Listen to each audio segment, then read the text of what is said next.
What's up, guys? As from Short Combos here. I just wanted to take a moment to apologize for the sound quality on this week's episode. JC had a lot of rain coming through on his rooftop, and it's kind of got picked up a lot more than we realized on the microphones. It's something we're aware of, that the sound quality is not great on the podcast, so it's something we're going to work on in the future. I'd strongly urge you to power through because we have a really interesting conversation about all things martial arts this week. And we didn't really do an introduction, so let me just do one whilst I'm here.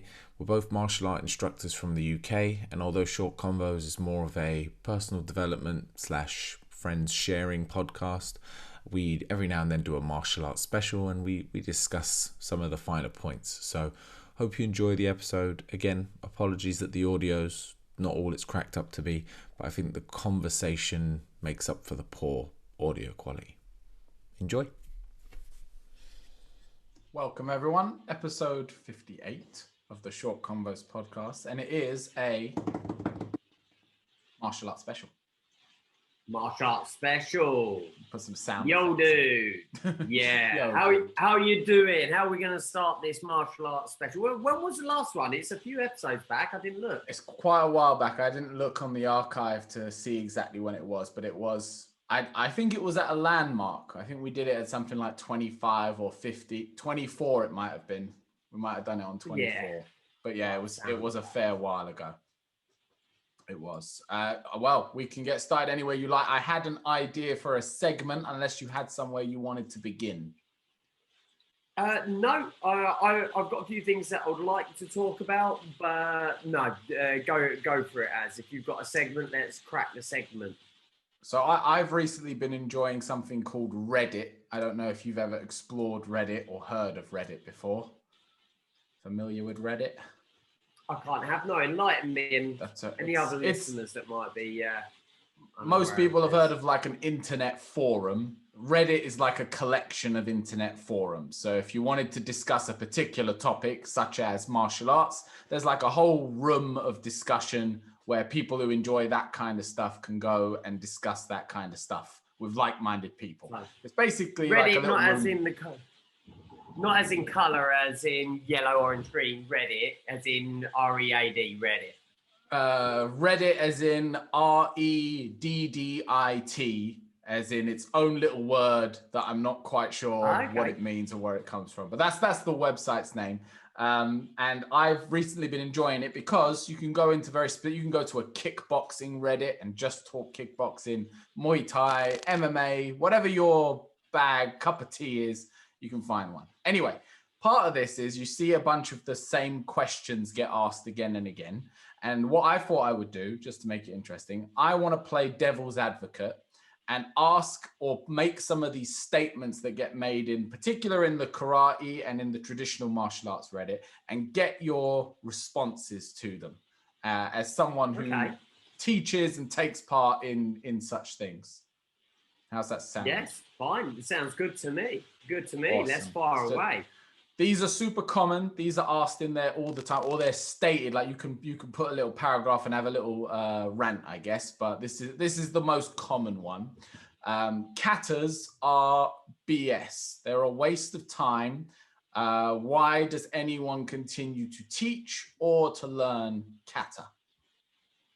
Respond. Are we talking? This is how regular is this? Like what kind of? This is something that comes up on a weekly, a daily, a monthly, what kind of... I'm just interested in the concept of it. Sure. So I probably check in with Reddit once a week, and every week I see a new one of something along the lines of kata is bull, or I hate kata, or why do people do kata? Questions around kata. And its effectiveness and therefore the point of it. Mostly it's related to, does it help you learn how to fight? And the general thing is that it doesn't help you to fight, but it's rooted in tradition and therefore it's just stuck around because of tradition rather than having any utility. So I teach kata and I was teaching kata today and was teaching it yesterday and I'll be teaching it tomorrow, next week and everything else. And I would say those that, if someone's asking what the relevance of is of kata, then I would say it serves a purpose for those that find use in it, that find use in doing it. And I think it's usually the older student that enjoys the kata and wants to pursue the kata. But the uses in it is an inward, I use the word calm, an inward sanctuary people find by doing kata. That's for me the main reason why I think people come to me to do actually or continue to kata. Like we've had recently a few people start the kickboxing journey and switch to the karate after doing a kata class because they just enjoy that side of it. There is the fun element to it, and I'm saying fun as in learning what each move. If you wanted to go down the practical route, if that's a conversation, then as in practical as a traditional, as a not even traditional, as an effective street, let's say martial arts, then you're missing the whole point of it. So I teach bunkai from purely an enjoyment point of view, and I tell that to people as well. Okay, some of these moves relate. There is actually a good little video out there somewhere. I think it was YouTube or one of the social medias where there's someone's put together MMA mainly fights, and people are doing movements, and he's then done exactly the same movement of the kata next to it. So it's got a guy in a white pajama or a girl in white pajamas doing a block strike kata move, and then the MMA he's synced it up to exactly the same move. And a lot of it, unless you're trained, you wouldn't get or understand. You see it, and you do it. And but in general, I think if someone's knocking kata from the point of view of why, I don't think they get it. And I don't mean any judgment on that. It's like they just don't get it. I don't really want to go there with that conversation. It doesn't take for us the sole purpose of our training. It's probably about 20%, I reckon, of our martial arts training, the time we do. So it's a good percentage, but not a huge percent. And I think it also has a great tool for kids, in particular kids that have difficulty concentrating, difficulty standing still and taking in information. And that's really rewarding when you teach a kid that didn't know his left from his right, can't basically follow simple instruction. Not because they're naughty, not because they're stupid, just because they're young and they haven't learned. And you teach them some kata and they learn it. So that's where I'm at. Are you going to give your own input on it, or we're just going to move on to the next one? We can move on, or I'm happy to give my 2 cents on it. So I still enjoy kata. I still use kata, train kata. For me, I teach it and enjoy it as an active meditation. So I think, which is what you were kind of saying at the start of it. It's like similar to yoga and why people do yoga, but it's a bit more engaging in terms of if you're a fighter and you enjoy kicks and punches, it's kind of like yoga for fighters in that sense. And I get a lot of, like you said, calm and stillness by going through kata and spending time learning it, remembering it, repeating it, studying it. I think that's also down to the way we teach it and practice it. So if people don't get it, like a lot of the martial arts, do it. Come and do it. So if you don't get kata, if you want to not kata, well, rather, if you don't get kata, come and train with us and we'll show you our way. Not that you're going to then like it, but at least you could then have appreciation of the way that we do it. If you're not kata, I don't want to have the conversation. It's like basically turning around and saying yoga's not effective for street fighting. It's the same. Kata isn't effective for street fighting. You don't. We don't teach it that way. I won't ever stand up in class and go, okay, we're going to do some kata self-defense street fighting today. I completely agree with everyone from that point of view. I guess maybe that's part of the issue, is that certain schools that have a more diluted version of it do consider it and teach it and preach it as being an effective way to learn. You know, they think that represents blocking a metal pipe or something with your forearm and then throwing a punch to the stomach back at them afterwards. When obviously, if you had a deeper understanding, you'd know that that's not what it represents. but people will and do teach it in that way through a lack of understanding of themselves. You said play devil's advocate. MMA isn't an effective martial arts street fighting system. It's not effective because why are you going to go on the ground with someone? Why are you going to go and look for a fight? The most effective self-defense is not to get into a street fight in the first place. So, you know, you can play a whole devil's advocate with this, couldn't you? Yes. All right, devil's advocate number 2. Second thing, again, comes up very often, and I'm just going to do it so I can get your opinion. Very similar Geist to the Kata one. This one normally goes more along the lines of how effective is point style fighting as a fighting system? As in, is it simply a game in itself that is what it is and has its own merit as a game of itself? Or is it truly an effective way to approach fighting? Often the people who are in support of it give examples of certain MMA fighters, including Michael Page, who we both know, and his effective adaptation, Raymond Daniels, Stephen Thompson adaptation of the style. But you will get people, and very often people, who state that if you look at the majority of people in full contact sports, they're not utilizing that system because it's not the most effective way. So effectiveness of points fighting as a fighting system, or is it simply a good game to play? I think martial arts as a whole, so looking at the broader picture, points fighting hasn't been, in its modern day arena, let's say, hasn't been around that long in comparison to jiu-jitsu, judo, Muay Thai,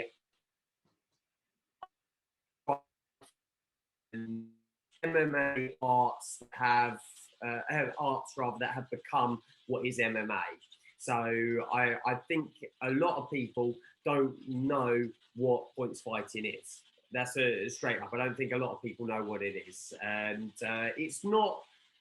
If someone turns around and says it's like a game of tag, I would use that to explain it. When we practiced yesterday with the 4 and 5 year olds, I would say, yeah, we were getting them to play a game of tag. We didn't want them to get hurt. We didn't want them to go out with bloody noses and black eyes. So they were playing a game of tag. But it's what is effective is the strategy and the concept of points fighting.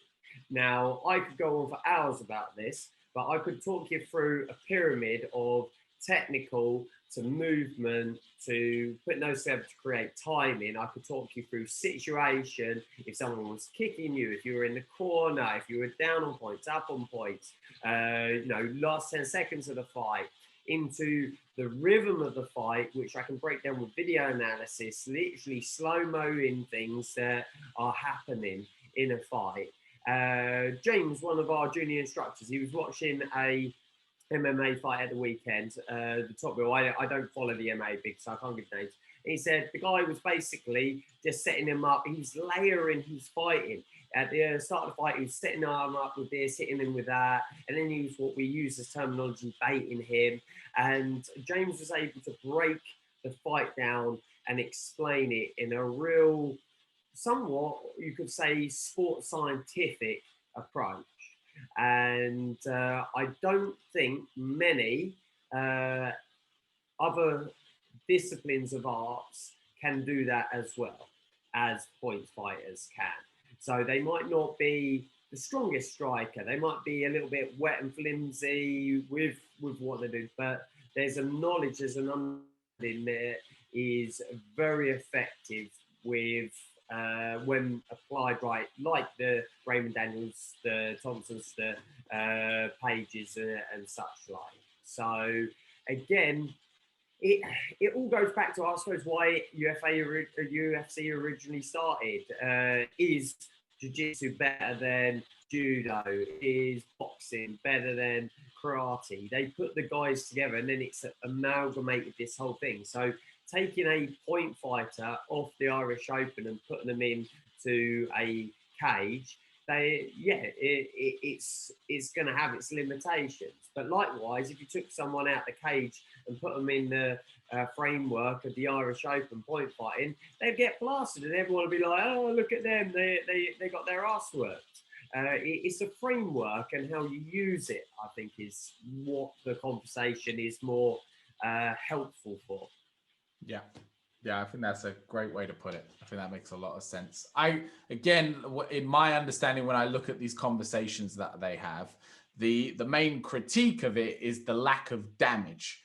That unlike sports like Muay Thai and boxing, you're not seeing people get knocked out all the time. In fact, more often than not, both fighters walk away completely fine and fight multiple times in a day because they're able to do so because of the lack of comparative impact as to something like Muay Thai, where they're hitting with elbows and knees and only fight one time a day because it just wouldn't, their bodies couldn't handle anymore. And that's often put forward as a critique, but I would argue that in a lot of extents, it's the exact opposite. It's actually one of the greatest things about it is, if you look at how many fights Michael Page had before getting into a cage, you couldn't count them, because he'd have up to 10 fights a day, maybe more. Over a weekend of the Irish Open, he might have had up to 50 different fights over divisions and open weights, for me, and tag teams.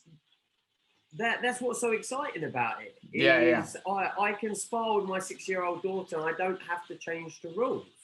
I'm not going to grapple and submit and choke out and elbow my 6-year-old daughter. I can teach her those things to do on pads and in a fun way, but you're really effectively diluting what the effectiveness of all that is by that.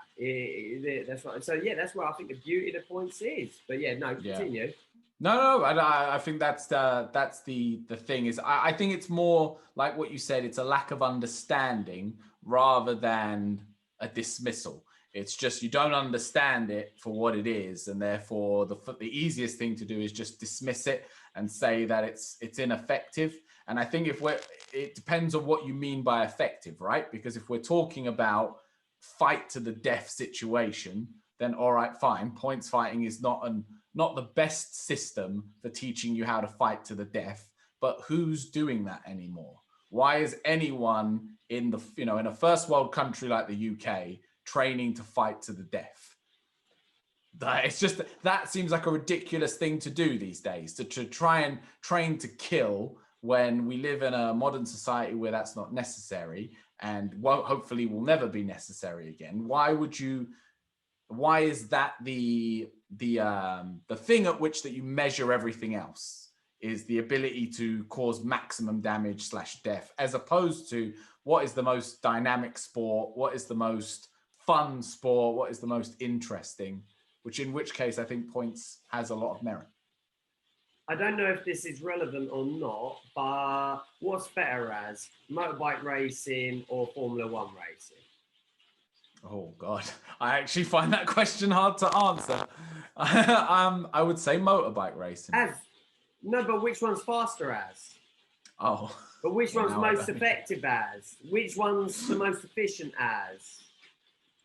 Yeah, yes. It's like what's the point Apples of really and oranges. even comparing, isn't it? It's like watch whatever you want to watch.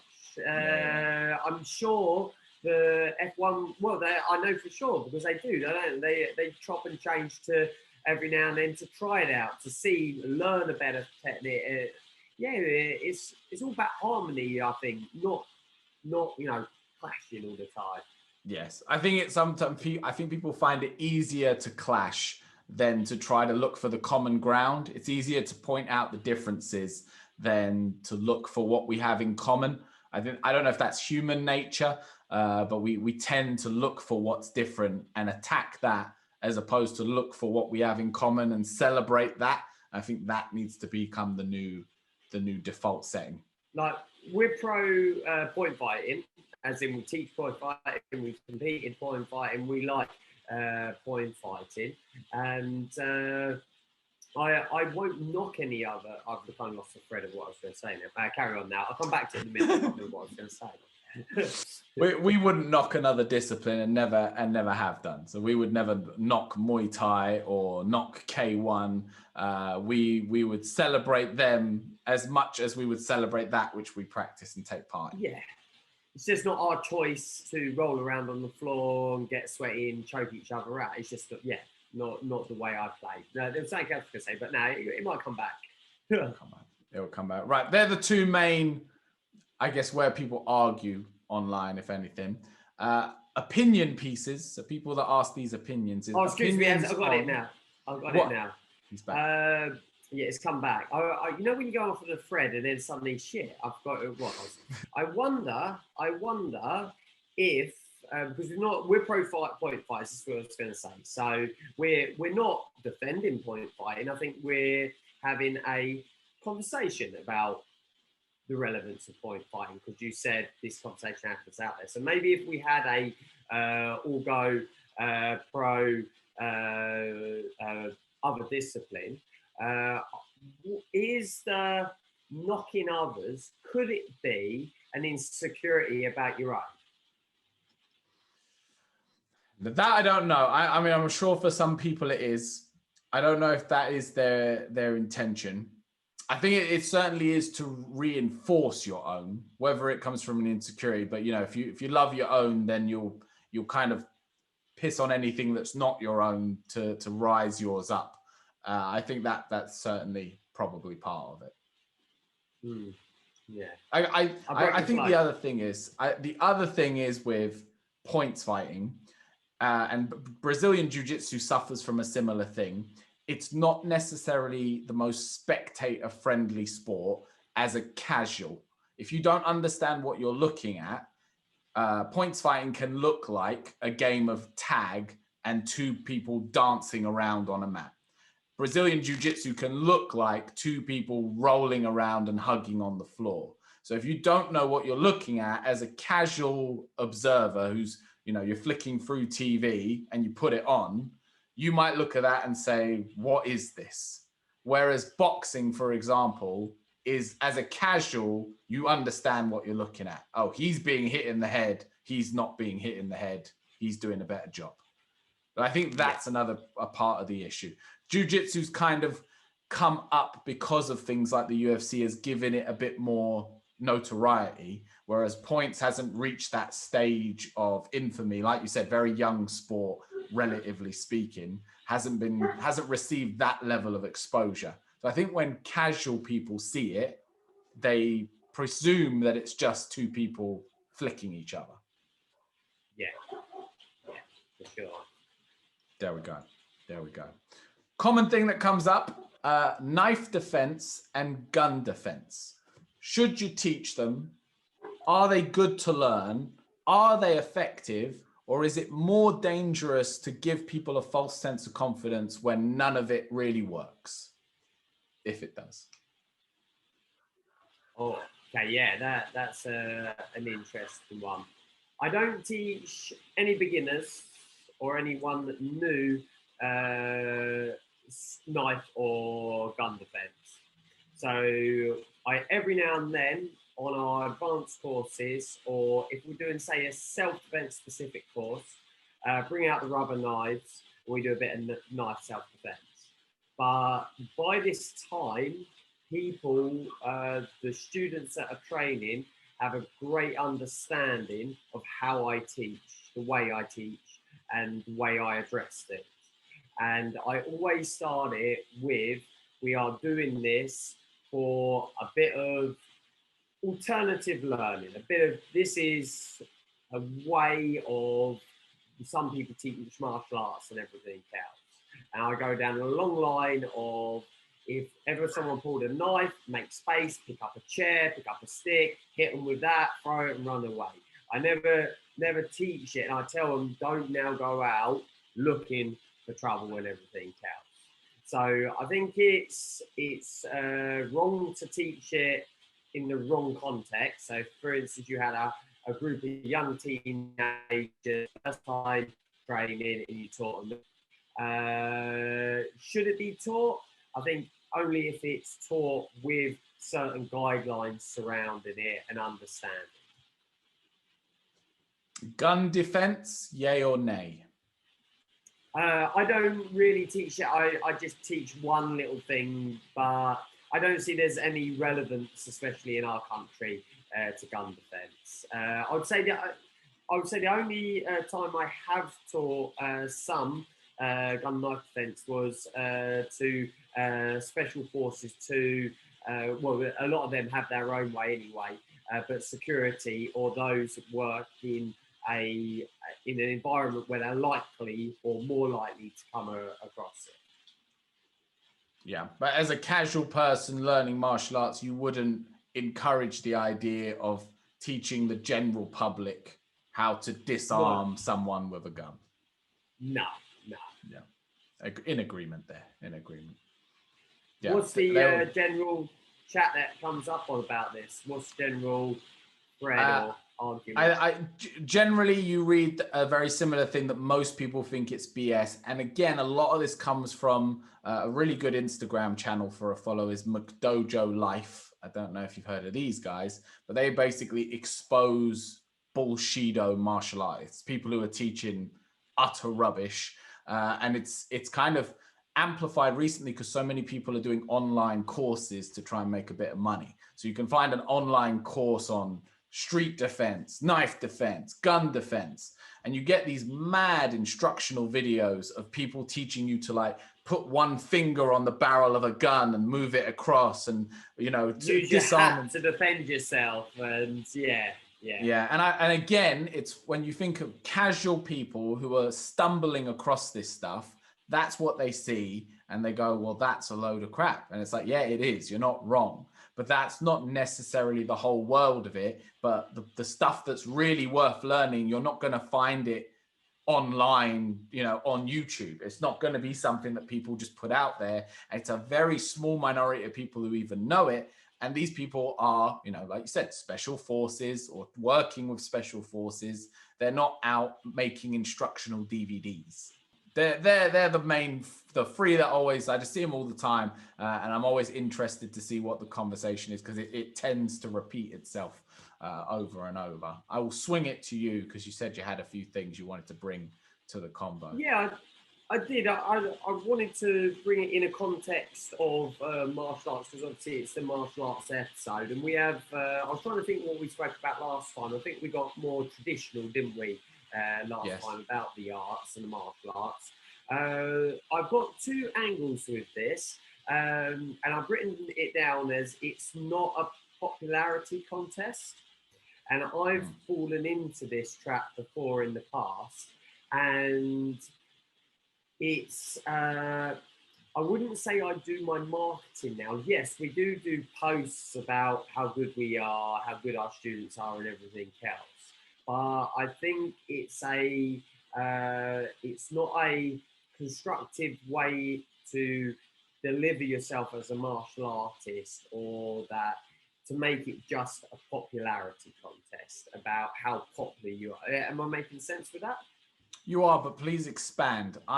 Do you mean, because you feels like you're coming from a marketing point of view in terms of how you market your business, and that maybe the classic rules of marketing don't necessarily or shouldn't necessarily apply to something such as what we're doing?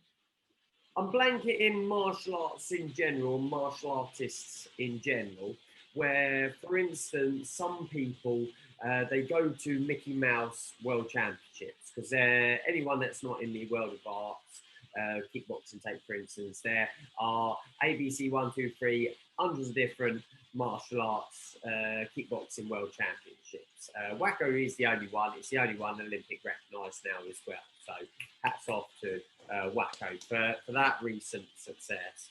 But yeah, I know for a fact they will go to a Mickey Mouse competition to get a 10 times 8-year-old world champion, because it's about a popularity contest. It's about being on the newspaper, local newspaper, and everything else. And also, it's I suppose it kind of borderlines bullying and things like that, where in classes I've trained with people and seen different things over the years, especially with the traveling with martial arts, where it is like, oh, you call me sensei because I'm the most, maybe popularity isn't the right word I'm using here. Yeah, it's not ego driven by thing, ego. It's not a popularity contest. On your journey of martial arts, don't do it as a student, as a competitor, as a instructor, just to be popular. If that makes sense.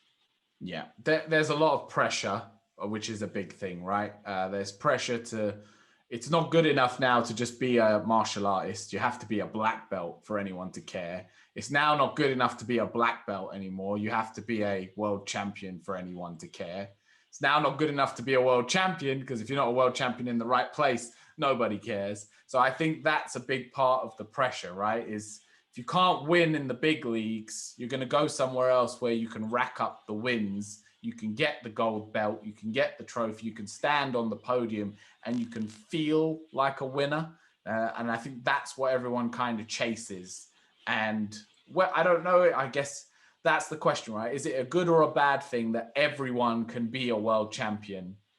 Everyone can feel like they're the best in the world, even though we know only this guy is the best in the world. Like if you took all the world champions, that guy's the one who's actually going to be the world champion in that weight class. Yeah. But there's this thing of, I can't win the wackos, so I'll go to the blah, blah, blah, and I can win there, and I can be on the podium, and I can put it on Instagram, and everyone calls me champ, and I can put it in my bio, and I can put it on my website for, again, casuals who all they read is world champion. They don't know what that means. They just know, oh, that's good. That's probably as good as it gets, right? He's a world champion. So it's a really sticky topic, I think, because it dilutes everything, doesn't it? It dilutes it. The same as the black belt. Everyone has a black belt, and then you look at one black belt and you go, oh, is that all it takes to be a black belt? Because I can probably do all of that. And then you go, no, look at this guy, and it's a completely different story. The flip side of this popularity contest, I would give as a bit of advice for instructors, something that I've really worked on. I feel I've really evolved as an instructor over this whole lockdown and COVID thing. I think we've had to adapt ourselves. I think Zoom has been a good thing for that. It has taught us to look at ourselves and the way we teach, even if it is hated Zoom and the way that you've been able to come back to teaching and things like that. I have certainly evolved. And as an instructor, I never sort of put this into my own training as an athlete or as a martial artist, a martial arts athlete or a traditional martial artist. But as an instructor, not to always realise it. Sometimes you've got to be unpopular to be a good instructor, if I'm making sense there. So sometimes you've got to talk to people with some truth to get a message across and not just be nice to everyone.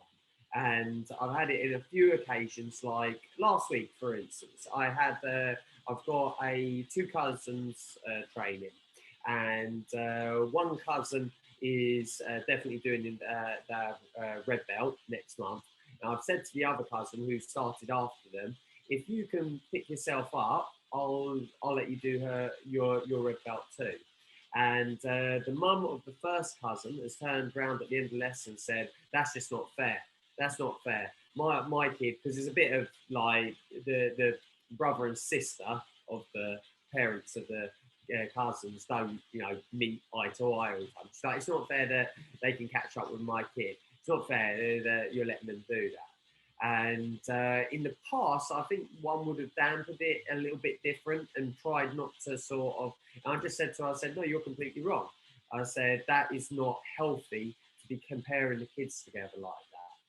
I'm choosing what is beneficial. I'm choosing what is beneficial for the kid here. And I've done this a few times recently where I've been pleased because, and then she turned around and said, yeah, you're right. I see what I did there. And yeah, it's not about. It's not got to be again. I don't know if popular is the right word. Yeah, am I making sense? Yeah, you're doing people a disservice if you're just telling them what they want to hear. We have this issue with, we are a service industry. So our job is to some extent to please the customer. But sometimes to do our job properly, it might upset the customer. Like, I'll give you an example. I've got a kid, he's not grading. He's not ready. And I've told mum he's not ready, and she can't fathom that he's not ready. She's like, well, he's come to training every week, so why is he not ready? She's basically trying to pin it on me that I'm obviously not teaching him well enough because he's coming. You know, his attendance is there, and therefore it must be that I'm the problem. And I said, the issue is he doesn't focus, he doesn't pay attention, he doesn't train properly, and his technique isn't at the right level. He needs a few more months. Other kids of the same grade are ready, have put in the time, have put in the focus, and do know the technique. That's all it comes down to. And it's like, I can't make her happy because she wants me to say something that I'm not prepared to say, and she wants me to do something that I'm not prepared to do. But it's for the benefit of her kid, whether she sees it or not. So it's like, to do my job right and to do my job well, I actually have to upset my paying customer. And I think that's something quite unique about what we do. Well, you wouldn't go to the doctor. Maybe that's not the best example. And they then give you advice, and you turn around and go, "No, no, I want you to tell me something different." Would you? It's like I don't think there's enough covered with the martial arts and the understanding and the time and everything that's been put into it by instructors. Yeah, I'll give you an example for anyone who's not quite following. I used to work at a French brasserie, so we used to do steaks. And the head chef refused to do a steak well done. He said, you can have it medium. He said, but I won't cook steaks in this place well done, unless you're pregnant, in which case apparently it's like a health issue. Regardless of, other than that, I won't do it for you. And we've had multiple people complain and say, you know, I want it well done. And on multiple occasions, he will come out and explain. He says, this is a good piece of meat, and a medium is already far too cooked and have already effectively ruined the experience and the quality of that meat. I'm not going to do it any further disservice by serving it well done. If you want to have it like that, you can go elsewhere. And he just stands by it. It's just a principle. He understands that it upsets customers, but as a chef who takes pride in what he does, he just refuses to cross that line. And that's a bit of an extreme one, because it's like, it's a steak, just cook it how the person wants it. But we could say the same. It's just a belt, give it to the kid. It's, you know, it's just the grading. What's the big deal? He's just 6. It's what's the big deal? But it's like, it has to start there, because otherwise it's like you're giving up on your principles, and then, you know, it all falls apart. Yeah. I said our last podcast on the martial arts special, we spoke possibly a bit more about traditional side of the martial arts and everything else. So sort of bringing this one full circle. What effect has, for instance, MMA and the sports side on martial arts had, and where, or is there any value still in the traditional arts?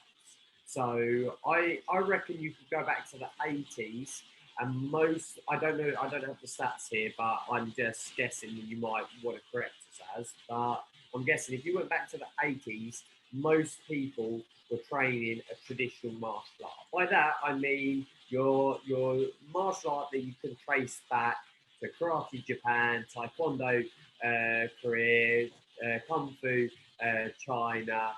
You could go back to a traditional martial art. Most people were doing that in the 80s. Now in the 2020s, I reckon most people are doing a sport martial art. So be it MMA, be it kickboxing in a sport, or fitness martial arts, most people doing. So what effect has the sport had on the martial arts? And maybe as a separate answer, is there value in the traditional arts still, and where are they? Okay, yeah. So, question one, how's it affected it? I think it's a double-edged sword. So, in one respect, it's brought a lot more attention to martial arts than ever before. I think more people have heard the word martial arts and now have some fathom of what that means than anywhere in history. Because it used to very much be a niche thing. You know, if you did martial arts, you were like 1 in 100 people, I'd say, who actually knew what it was and took part in it and knew where to go to take part in it. Now it's everywhere. In every realm you can find it. So I think it's done a good thing for it in the sense that it's spread martial arts a lot more. More people are probably practicing it now than ever before. In terms of traditional martial arts, I think, yes, it's been detrimental to it to an extent, but I think part of that comes down to traditional martial arts lacking a certain amount of evolution. Like, I think a lot of traditional martial artists have stayed so much in their ways of what they were doing back in the 60s, the 70s, the 80s. But we've seen through time that some of that stuff probably does need to be left where it was, and things do need to evolve and move forward. Like, I would say we teach very modern martial arts schools. If you came to our martial arts school compared to a very traditional one, even though we teach some elements of traditional martial arts, our schools are relatively modern. I think we've evolved with the times. I think a lot of people haven't, and they're being seen as relics now, and they're getting criticized for that. And I think that there's some validity to that criticism.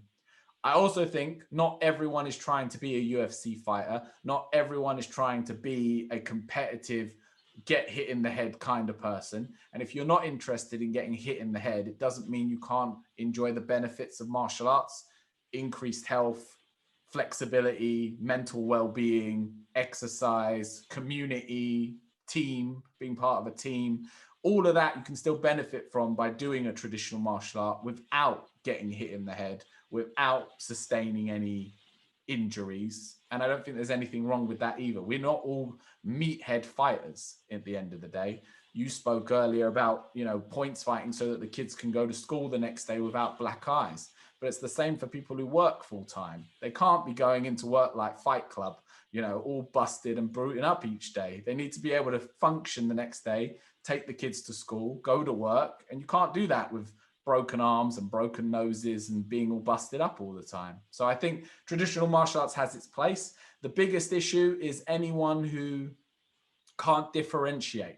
There's these people out there who are still going what and thinking that that's going to work in the street, in the cage, anywhere that they go, what, and they've got it. They're sorted. They're Bruce Lee, and it's all handled. I think it's just knowing what you do and being honest about it. You're a sport, or you practice self-defense, or you just do it for fun, and all are okay. There's no right or wrong to that. It's like, it's your life. Practice it for whatever reason you want. We live in a first world country. We're not at war. We're not in warring nations. We don't need weapons. We're okay. So enjoy martial arts for whatever you want. Compete in it, kata, fitness, make friends. It's all good. It's all gravy. Having come from a traditional background myself, and making sure, like, I would say we are very much like you said, a modern martial arts club. But any kid that comes and trains with me, they still have to do the traditional side. And by that, where I think the values lie, and what I have seen in my time in the arts, especially the sports side, is there's someone that's got a direct connection to a traditional martial art. So let's say they've done 20, just put a date on it, they've done 20, 30 years of a traditional style, Kung Fu or karate. And they also teach the sports side. And they've had someone come and train with them maybe 5 years, well committed, they've done really well on the competition side. And then that person sets up their own club. But what they don't take with them is any of the traditional art. They go away and the reason they broke away is because they just enjoy the sports side, just want to do the sports side. And I've got no problem with it. I'm not knocking it. This isn't a judgment thing. It's just what I've seen. But what they miss is, like, they don't bother with belts. They don't bother with anything. Like our fight club, you don't have to wear a belt in our fight club because it's sport. But that same student, that same kid will come to a karate class, will have to come to karate class, and will have to learn how to tie a belt. Will bow and show respect when they come in. Will listen to instruction. I think we might have talked about on another episode on something else, but like the fight club, people learn in the fight club from watching and copying, whereas in the karate, we teach what they are doing. We correct the movement, and it's a whole different learning method, and that's where I think there is a lot of value still in the traditional side, which has been lost in the modern arts when it's become that modern, for a better word, not diluted down, but it started to jump generations. You see it with parenting, don't you? See it with parenting, lack of manners and things like that. Yeah, I think sometimes in the quest of performance and trying to do very well at something, we can be tempted to streamline things. So things like belts and bowing at the door can feel like they're low value items in the scheme of it. And same goes for stuff like kata, where it's like, if I've got 1 hour to train, I should just train what the most effective stuff is, the kick and the punch. And I shouldn't waste any time bowing, tying belt, correcting uniform, doing kata, learning Japanese names of techniques. I should just practice my jab, my roundhouse kick, my whatever it might be. And I think that's the thought process of a lot of people who go that way.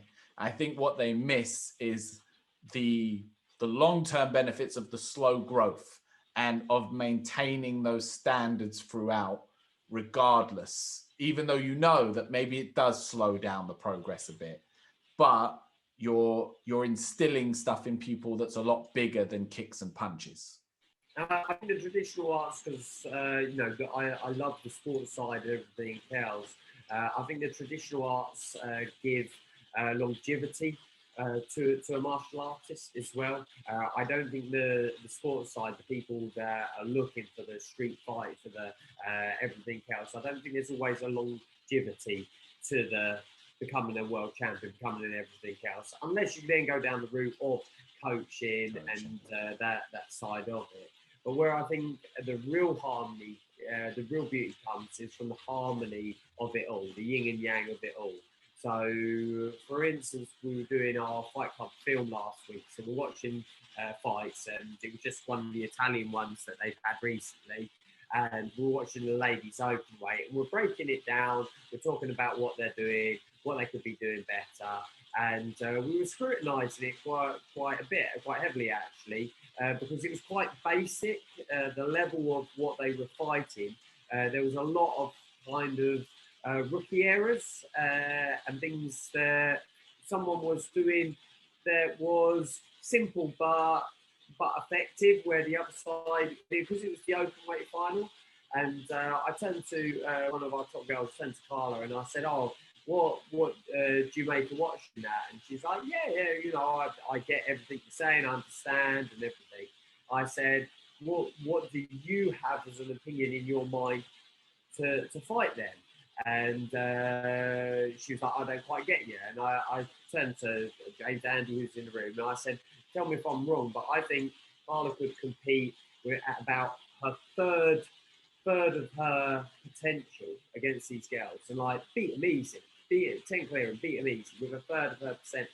Carla had turned around and said, "Oh no, I don't think that. As soon as you said that, I don't think I'm good enough to beat." And I'm not like I'm trying to pull a blanket over your eye, but you've got to now train in a way that you've got to believe, because it's also proven she has beaten the best, and it's like you've got to train in a way to get your mind with a helpful thinking, with a way that you can achieve greatness. And what I'm getting at is, I think that's the most important lesson. So when she trains next, whether it's karate, kickboxing, fight club, whatever, kicking, punching, or anything, it's training that side. And I think that for the future is where the real benefit of martial arts will be. and it's how you train and how it helps the rest of your life, not just how you can do in a street fight, how you can do in a competition, whether you learn a Kata. Yeah, you hit the nail on the head. I can really sympathize with where Carla comes from, because I was very similar. I had all the physical ability in the world, I had all the technique in the world, but I lacked that part. I lacked the self-belief mechanism. And I even now looking back on it, I know where it all came from in terms of my upbringing and the culture within my family. It wasn't that I wasn't loved, it was just there was a culture around the way I was raised, and that was never distilled in me, that level of self-belief and confidence. So it's just not there. And then going to martial arts developed it. Like, that's where I found it and developed it for myself. And then, I didn't end up doing everything I wanted to do in competition, but the life skill I gained from it was invaluable in terms of now running my own business and living the rest of my life. Like, I can't put into words how significant it was for me. And I think Carla's very similar in that sense, that she's got all the physical ability in the world. And, if Carla ever listens to this, she'll know what I'm saying. But there's certain things that you have to battle through and certain things you have to develop, and martial arts can give that to you. It's like a gift beyond, like I said, the kicks and the punches. Yeah. And if you enjoy wrestling, choking, do a ground fighting martial art. But if you enjoy kicking, punching, do a stand-up martial arts. If you enjoy learning Kata, do a Kata forms, a weapons martial art. And if you're with the right instructor, I believe you will be given, by whatever method, those. I think that's the quality of martial arts in the modern world we live in as well. Yeah, I agree completely. Love it. I think we covered some pretty good ground. That episode. Az, do you have I've got a quote ready. Do you have a quote ready? I'm good. Let's go. I'm going to draw this one. I have it related to our fight club, so our sports side, but I believe it's to be whatever you want to be, not in just martial arts or life, but if you believe in who you are, you will become what you believe. I like it. I am going to go with this one. This one is from, so again, I'm talking to the casuals because I want to reach out to people who are not of this world, because I think they're the ones who would benefit the most from hearing this stuff. So this is from Joe Rogan. Most people know who Joe Rogan is. And if you didn't know, he's a Brazilian jiu-jitsu practitioner, big fan of MMA and of points fighting and everything else. Used to do Taekwondo. He says, I see martial arts as a moving form of meditation. Whether you're sparring or drilling techniques, you can't think of anything else. Yeah, I love it. Sums it up pretty beautifully, don't it? Well, you probably found this podcast because you clicked on a link or you searched it, but you can find them all on however you stream your podcast. So type in short convos. And like us, give us reviews, comment down below if you're watching us on YouTube. It helps us with that little algorithm. Hit the little like button. We appreciate it. Join in the conversation. Let us know what else you want to hear us talk about. And if you enjoyed the martial arts special, really let us know and we'll do another one somewhere down the line, because I think we could probably talk about this stuff forever and ever and ever. Yes, for sure. Peace out, everyone. Pleasure, guys. See you next time.